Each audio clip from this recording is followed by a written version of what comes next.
C'est impossible, Monsieur le Président. Ce jour-là, M. Mamadou Keïta était effectivement à la station, dans leur véhicule, commandé par une mission légale. Il n'est pas parti là-bas de lui-même.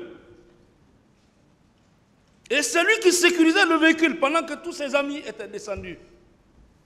Je ne pense pas que dans ce tohu-bohu, dans cette pagaille où ça tire, je n'ai jamais vu quelqu'un, Monsieur le Président, où je n'ai jamais appris, c'est dans ce procès et ici dans cette salle que moi j'ai appris, que quand même on tire dans tous les sens, quelqu'un peut avoir le temps, prendre une femme, aller à l'air libre et tenter de se satisfaire. Ça, on a entendu beaucoup de mensonges dans cette affaire, Monsieur le Président.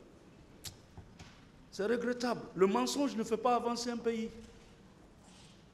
Il faut être honnête et sincère.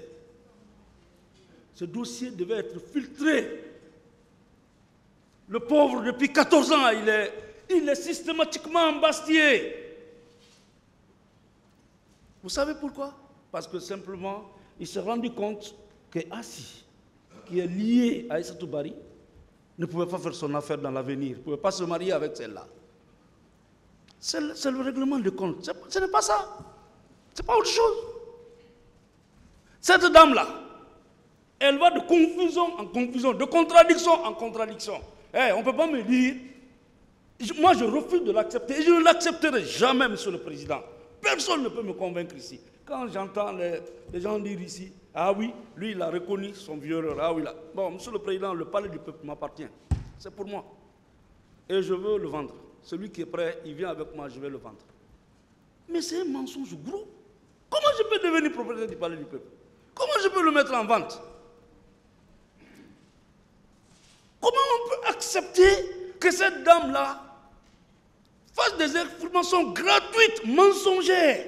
Parce que c'est un dossier international, parce que la Cour pénale, parce qu'il y a eu beaucoup de crimes dans ce pays, hein, Monsieur le Président, il y a eu beaucoup de crimes.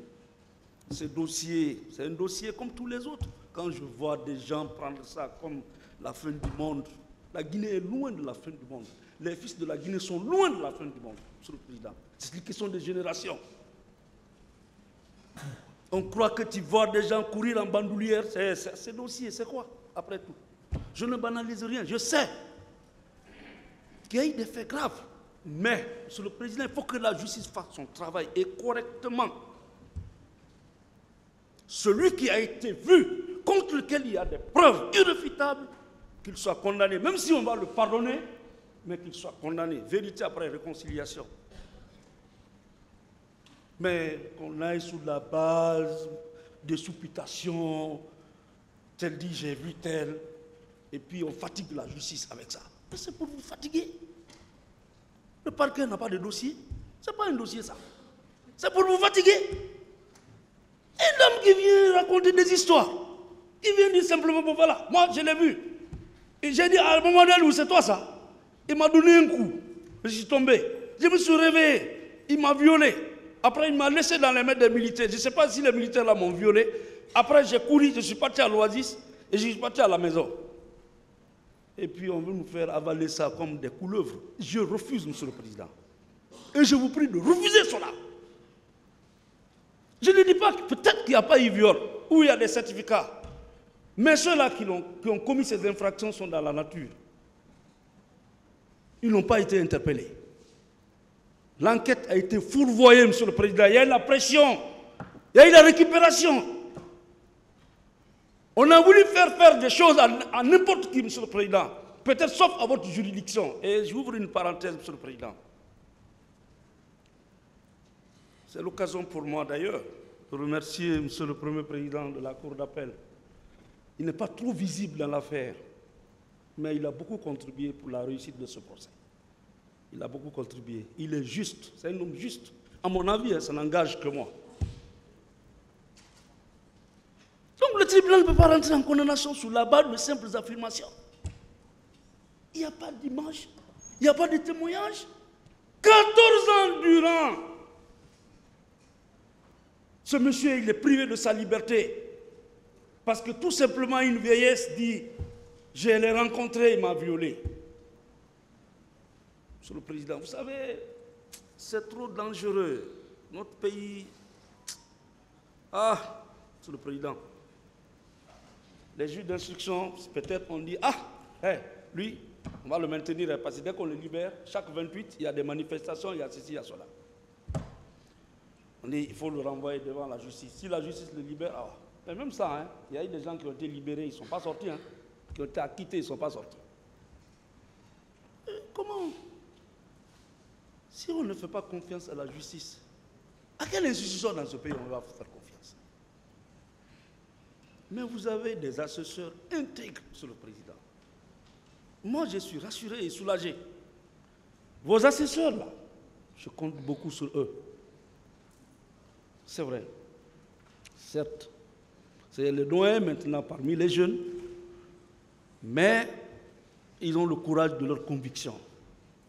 Tel que le juge Thiraud du tribunal de première instance de Kaloum. J'ai été émerveillé. Monsieur le Président, vous ne pouvez pas accepter cela. Vous ne pouvez pas croire à cela.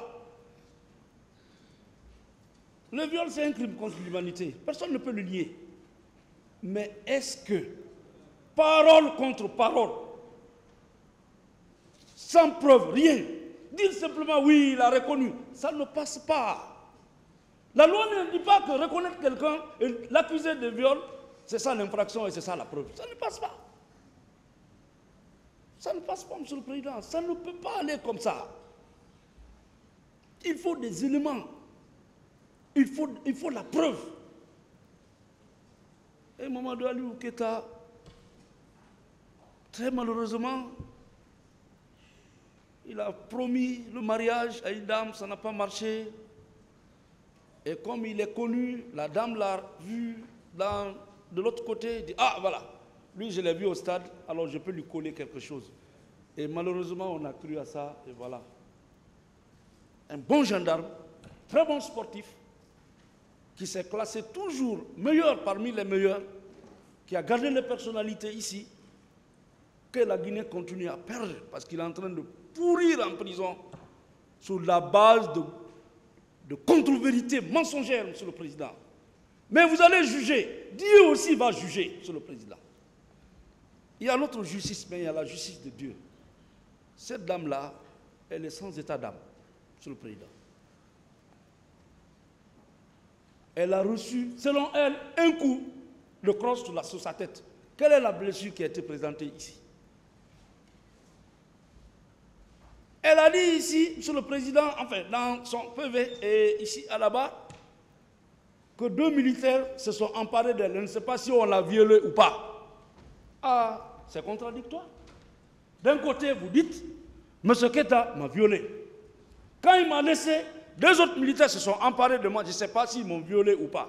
On peut croire à une telle dame, Monsieur le Président, qui va de divagation en divagation. Et comme c'est les événements du 28 septembre, quiconque est cité, allez, il faut le mettre là-dedans. Encore ceux-là qui ont pu échapper jusqu'à leur arrestation fatidique à l'ouverture du procès, alors qu'ils ne devaient même pas être en détention. On l'a dit ici et répété. C'est pourquoi moi je vous demande de vous méfier de ce parquet, Monsieur le Président. Il faut vous méfier de ce parquet qui n'a pu rien rapporter dans cette affaire en termes de preuves. Monsieur le Président, donc je plaide non coupable des faits de viol jusque-là poursuivi contre M. Mamadou Keïta et qui est détenu depuis 14 ans. Et je vous prie de l'acquitter purement et simplement en application des dispositions de l'article 544 du Code de procédure pénale.